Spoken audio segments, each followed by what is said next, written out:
हिंदू धर्म में तुलसी माता की पूजा का विशेष महत्व है। परंतु क्या आप जानते हैं कि तुलसी माँ को जल देते समय कौन से शब्द बोलने चाहिए? यदि आप तुलसी माँ को जल देते समय ये 3 शब्द बोलते हैं तो आपकी समस्त इच्छाएं पूरी हो जाती हैं। आज हम जानेंगे कि तुलसी को जल देते समय क्या बोलना चाहिए। एक बार की बात है, भगवान विष्णु क्षीर सागर में लेटे हुए थे। तभी माता लक्ष्मी ने उनसे पूछा कि तुलसी को जल देने का महत्व क्या है। भगवान विष्णु ने उन्हें तुलसी जल का महत्व बता दिया। इसके पश्चात देवी लक्ष्मी ने भगवान जी से पूछा कि स्वामी, आपने मुझे तुलसी माँ को जल देने का महत्व तो बता दिया, किंतु अब मेरे मन में यह जिज्ञासा है कि तुलसी माँ को जल किस प्रकार से देना चाहिए, इसकी सर्वोत्तम विधि कौन सी है, इसके लिए कौन सा मंत्र जप करना चाहिए। तब भगवान विष्णु माता लक्ष्मी से कहते हैं कि देवी, तुलसी को जल देते समय बोले जाने वाले मंत्रों का बड़ा महत्व है। यह मंत्र साधारण मंत्र नहीं होता है, इसका प्रभाव बहुत ही कल्याणकारी होता है। जो भी व्यक्ति प्रतिदिन तुलसी माँ को जल देते समय अपने मुख से केवल ये 3 शब्द बोल देता है, साक्षात माता लक्ष्मी उसके घर में प्रवेश करती हैं, उसकी दरिद्रता समाप्त हो जाती है और उसे सौभाग्य की प्राप्ति होती है। इस मंत्र को सुन लेने मात्र से व्यक्ति के समस्त पाप नष्ट हो जाते हैं, उसे हजारों वर्षों तक तुलसी को जल देने का पुण्य प्राप्त हो जाता है।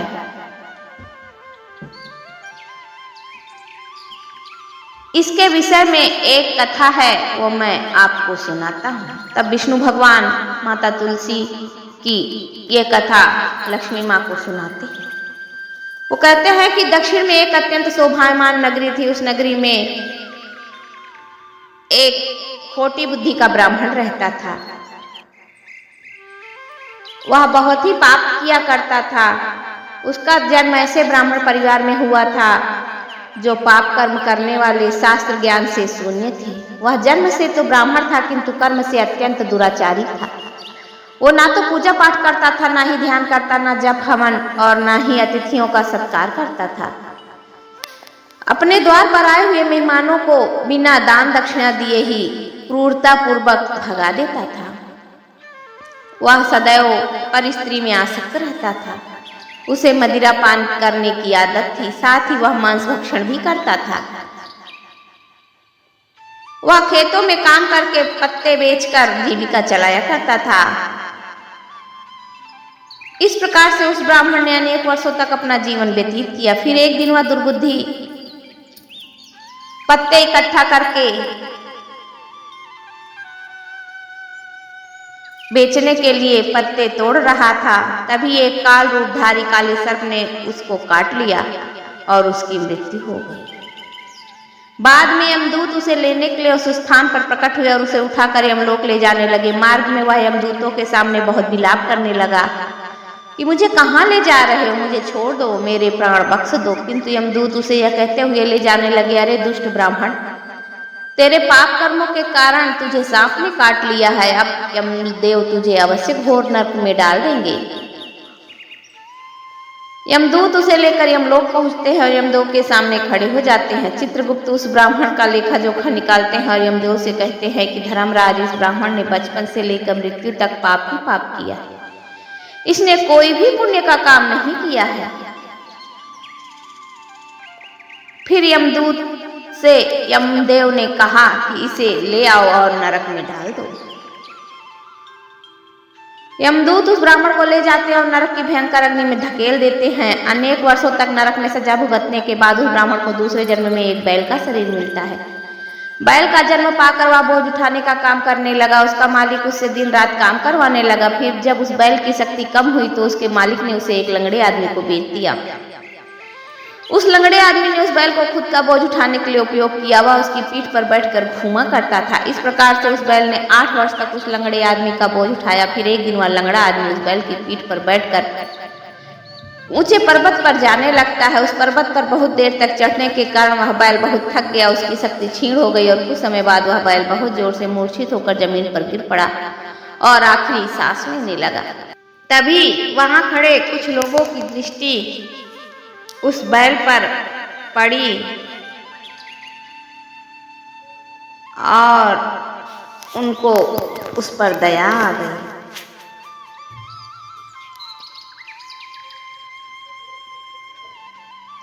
उन लोगों में एक पुण्य आत्मा व्यक्ति था, उसने उस बैल का कल्याण करने के लिए अपना पुण्य उस बैल को दे दिया।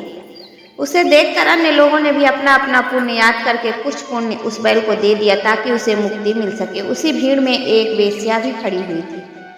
सभी लोग अपना पुण्य उस बैल को दे रहे थे। यह देखकर उस वेश्या ने भी अपना पुण्य उस बैल को दे दिया। कुछ देर बाद उस बैल की मृत्यु हो जाती है। फिर उस स्थान पर यमदूत आते हैं और उस बैल के शरीर से उस ब्राह्मण की आत्मा को निकाल कर यमलोक ले जाते हैं। यमलोक ले जाने पर उसे यमदेव के सामने खड़ा किया जाता है और फिर चित्रगुप्त उसका लेखा जोखा देखते हैं तो वे आश्चर्य में पड़ जाते हैं।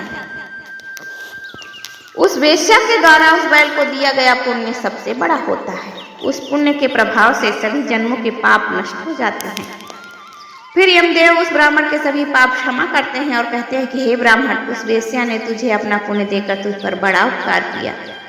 केवल उसी के पुण्य के कारण तुम्हारे सब जन्मों के पाप नष्ट हो गए हैं और यमदेव उसे फिर से इंसान जन्म प्रदान करते हैं।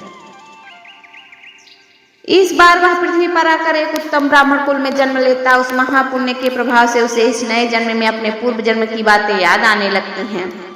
जब वह ब्राह्मण बड़ा हो जाता है तो उसे याद आता है कि पिछले जन्म में वह बैल था, तब एक वेश्या ने उसे उसका पुण्य दे दिया था। इसलिए उसके मन में उस वेश्या के बारे में जानने की इच्छा होती है और उस महापुण्य के बारे में जानने के लिए उस वेश्या का पता लगाकर उसे ढूंढते हुए उसके नगर में चला जाता है। वह वेश्या बूढ़ी हो चुकी थी। फिर जब उसे वह वेश्या मिल जाती है तो वो उसके सामने जाकर उसे बार बार प्रणाम करता है और उस वेश्या का धन्यवाद करने लगता है। वह वेश्या कहती है कि हे ब्राह्मण श्रेष्ठ, आप कौन हैं और किस कारणवश आप मुझे वेश्या को धन्यवाद दे रहे हैं? मैंने आपका कौन सा ऐसा कार्य किया है जो आप मुझे नमस्कार कर रहे हैं? तब वह ब्राह्मण कहता है कि माँ, मैं वही बैल हूँ जिसे तुमने अपना पुण्य दे डाला था। अपने पाप कर्मों के कारण मुझे पिछले जन्म में बैल होना पड़ा था। जब मैं उस पर्वत पर मर रहा था तो तुमने मुझे अपना पुण्य दिया था। तुम्हारे पुण्य के प्रभाव से ही आज मुझे फिर से इंसान का जन्म मिला है। तुम्हारे द्वारा दिए गए उस पुण्य के कारण मुझे अपने पूर्व जन्म की सारी बातें याद आ गई हैं। किंतु हे माँ, आज मैं यह जानने के लिए आया हूँ कि तुमने मुझे उस समय पर अपना कौन सा पुण्य दिया था जिस कारण से मेरे सभी जन्मों के पाप नष्ट हो चुके हैं। मैं उस पुण्य के बारे में जानना चाहता हूँ। तब वेश्या ने कहा कि हे ब्राह्मण श्रेष्ठ, मैंने तो अपने जीवन में कोई पुण्य काम किए नहीं है, किंतु मेरे घर में एक तोता है जो पिंजरे में रहकर हमेशा कुछ बोलता रहता है, जिसे सुनकर मेरा अंतःकरण पवित्र हो गया है। उसी तोते के द्वारा बोले गए मंत्र का पुण्य मैंने तुम्हें दान में दिया था। फिर वह वेश्या और वह ब्राह्मण उस तोते के पास जाते हैं और उससे पूछने लगते हैं कि तुम कौन सा मंत्र बोलते रहते हो जिससे हमारे जीवन का उद्धार हुआ है? यह मंत्र तुम्हें किसने सिखाया? उस मंत्र का क्या अर्थ होता है? तब उस तोते ने अपने पूर्व जन्म का वृत्तांत सुनाना आरंभ किया। वह तोता कहता है कि हे ब्राह्मण श्रेष्ठ, पिछले जन्म में मैं एक ब्राह्मण था। मैं अपने ज्ञान के अहंकार में अंधा हो चुका था। मैंने कभी गुरुजनों का आदर नहीं किया, सदैव उनका अपमान किया। मुझे अपने ज्ञान पर इतना घमंड हो गया था कि जिस कारण मेरा क्रोध बहुत अधिक बढ़ गया था। मैं सभी से द्वेष करने लगा, अन्य मनुष्यों को तुच्छ समझने लगा, विद्वानों का भरी सभा में अपमान करने लगा। फिर कालांतर में मेरी मृत्यु हो गई और मुझे यमलोक ले जाया गया। इस पाप के कारण मुझे तोते के कुल में डाल दिया गया। मेरा जन्म एक तोते के रूप में हो गया। मेरे पाप कर्मों के कारण छोटी अवस्था में ही मेरा अपने माता पिता से विछोह हो गया। फिर मैं पेड़ की डाल पर बैठा रो रहा था तो उसी स्थान से कुछ मुनि जा रहे थे। उन्होंने मेरी दयनीय पुकार सुनी और मुझे लेकर अपने आश्रम में चले गए। वहां उस आश्रम पर उन्होंने मुझे एक सुंदर पिंजरे में रखा और मेरा अच्छी तरह से ख्याल रखा। वे मुझे प्रतिदिन भोजन दिया करते थे और पढ़ते थे। उस स्थान पर मुनि, उनकी स्त्रियां और बालक सभी प्रतिदिन तुलसी के पौधे को जल देते थे और उनके सामने एक मंत्र का जप करते थे। उन्हीं के मुख से बार बार उस मंत्र को सुनकर मैंने उसे रट लिया और तभी से मैं उस मंत्र को जान गया हूँ और वही मंत्र दिन रात बोलता रहता हूँ। उस मंत्र के प्रभाव से मेरी कभी मृत्यु नहीं हुई और मेरी आयु 100 वर्ष की हो गई है और मैं इतने वर्षों तक जीवित रहा। इसी बीच एक रात को एक चोर उस स्थान पर आ गया और उसने मुझे वहां से चुरा लिया और फिर इस वेश्या ने मुझे उस चोर से खरीद लिया। इस वेश्या के घर पर आने के बाद भी मैं उस मंत्र को बोलता रहता था, जिसे सुनकर इस वेश्या का मन भी पवित्र हो गया और वेश्या का काम छोड़कर भगवान विष्णु की भक्ति करने लगी। उसी मंत्र के प्रभाव से मेरे पूर्व जन्मों के सारे पाप नष्ट हो गए और इस मंत्र के प्रभाव से इस वेश्या का भी अंतःकरण पवित्र हो गया। हे ब्राह्मण देवता, इस मंत्र के पुण्य से आप भी पाप मुक्त हो गए हैं। इस प्रकार तोते ने उस ब्राह्मण को और उस वेश्या को सारा वृत्तांत सुना दिया, जिसे सुनकर वह ब्राह्मण और वेश्या दोनों ही अत्यंत प्रसन्न हुए और फिर वे दोनों प्रतिदिन तुलसी माँ को जल देकर उस मंत्र का जाप करने लगे। फिर वह वेश्या और वह ब्राह्मण तीनों इस मंत्र के प्रभाव से दिव्य विमान में बैठकर विष्णु लोक को चले गए। भगवान विष्णु कहते हैं कि हे माँ लक्ष्मी, आपने देखा, केवल तुलसी माँ के इस मंत्र के प्रभाव से उस तोते के, उस वेश्या के और उस ब्राह्मण के सभी पाप नष्ट हो गए। इसलिए प्रत्येक इंसान को रोज तुलसी माँ को जल देते समय इस एक मंत्र का उच्चारण अवश्य करना चाहिए। यह मंत्र इस प्रकार से है, ओम वृंदावनी स्वाहा, ओम वृंदावनी स्वाहा। भगवान विष्णु कहने लगे कि जो स्त्री प्रतिदिन तुलसी माँ के समक्ष इस मंत्र का उच्चारण करेगी वह सौभाग्यशाली बनेगी। जो भी पुरुष तुलसी माँ के सामने इस मंत्र का उच्चारण करेगा उसे अक्षय धन की प्राप्ति होगी। जिस घर के सामने प्रतिदिन तुलसी माँ की पूजा की जाएगी उस घर में साक्षात लक्ष्मी का वास होगा।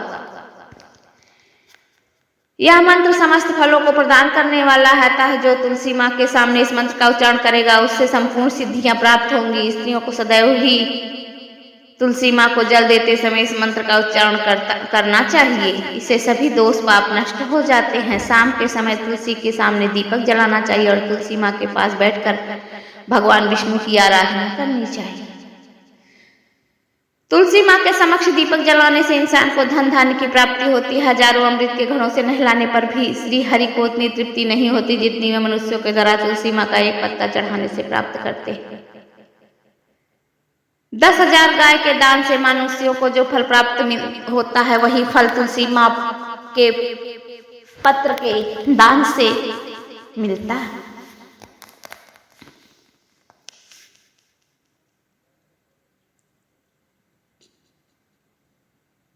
गुरुवार के दिन तुलसी माँ के पौधे में थोड़ा सा कच्चा दूध अर्पित करने से और इसे अर्पित करते समय ओम नमो भगवते वासुदेवाय नमः इस मंत्र का जाप करने से व्यक्ति को अक्षय फल की प्राप्ति होती है।